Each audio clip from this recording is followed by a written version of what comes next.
Good evening. My name is Laura Gitman, and I'm a vice president at BSR, based in our New York office.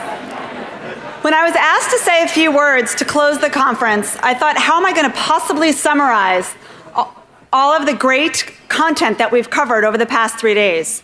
We've had such a diverse set of plenary speakers and breakout sessions, not to mention all of the great idea generation that I know happens across our variety of networking opportunities.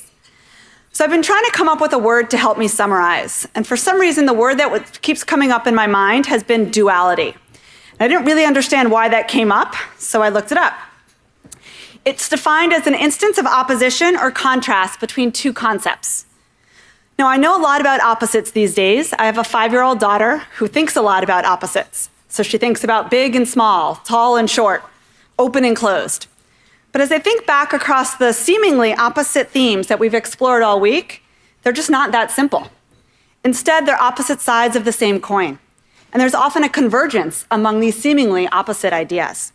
So let me talk a little bit about the 4 sets of seemingly opposite ideas that seem to be converging at our conference this week. Let's start with our theme, resilience. We talked about resilience in many ways. We've talked about resilient leaders and companies, communities and systems, and how they build resilience to respond to change. And yet the unofficial theme of the conference this week seems to have been disruption. Almost every plenary speaker talked about how this is a time of unprecedented disruption. Disruption to technology, to business models, to our climate, to our world. And resilience is clearly critical to respond to these disruptions, but what became clear to me is that disruption is also a solution itself. Disruption is a means in order to become resilient. Leaders, companies, communities, and systems need to disrupt themselves if they're going to survive for the long term. They need to reinvent their purpose, change their business models, and find ways to innovate if they're going to truly become resilient. The second set of converging opposites was between the personal and the organizational. And traditionally, there's been almost a wall between these two concepts, between one's personal life and the company's values or their professional life, or what we heard this morning between the professional versus what Layla called what we do on the nights and weekends. We've pretended that corporations are entities rather than actually collections of individuals, of people.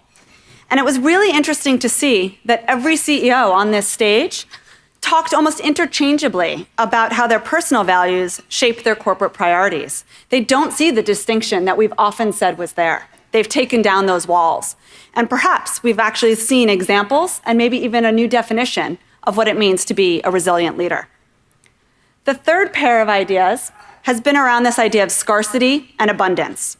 So many challenges that we've talked about this week and that are facing our world are often about scarcity.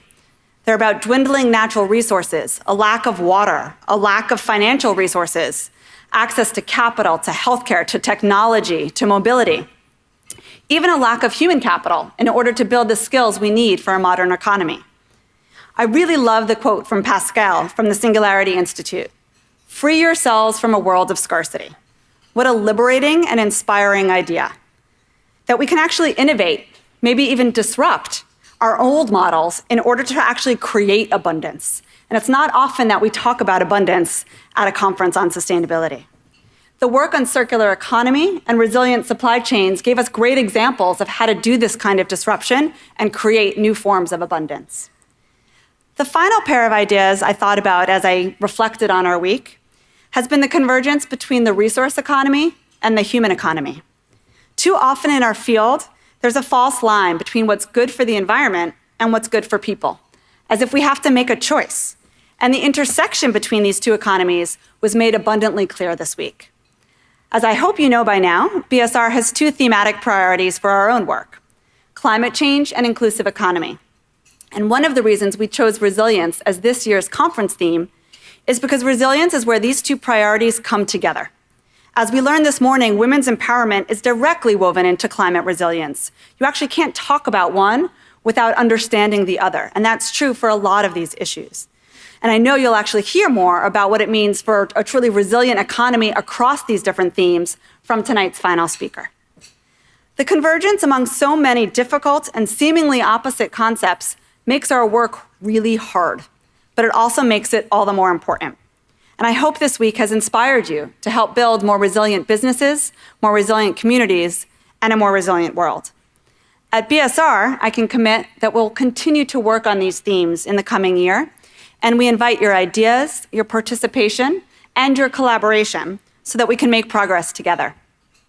We also want to invite you to give us feedback on this year's conference so that we can be sure to build an even better and more inspiring conference for you next year.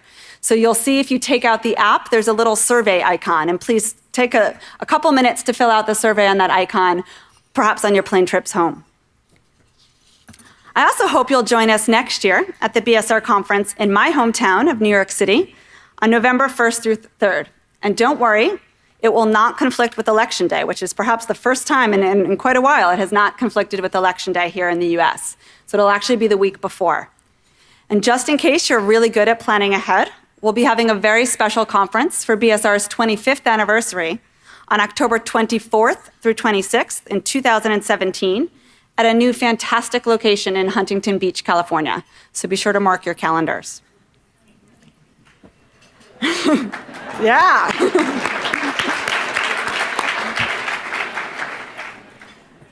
I'd like you to now join me in thanking the entire BSR team who's worked so hard to put together this week's conference, and especially our fabulous conference team, Pamela Schwartz, Melanie Janin, and Hital Shah, along with our partners at Meet Green. So please join me in thanking them.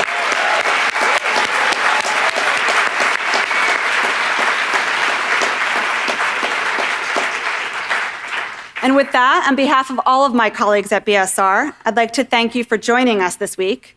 Thank you for your participation, your energy, your ideas, and your inspiration. And I hope we can harness it all to help build a more just and sustainable world. So thank you, and I'll now invite Aaron up to introduce our final speaker.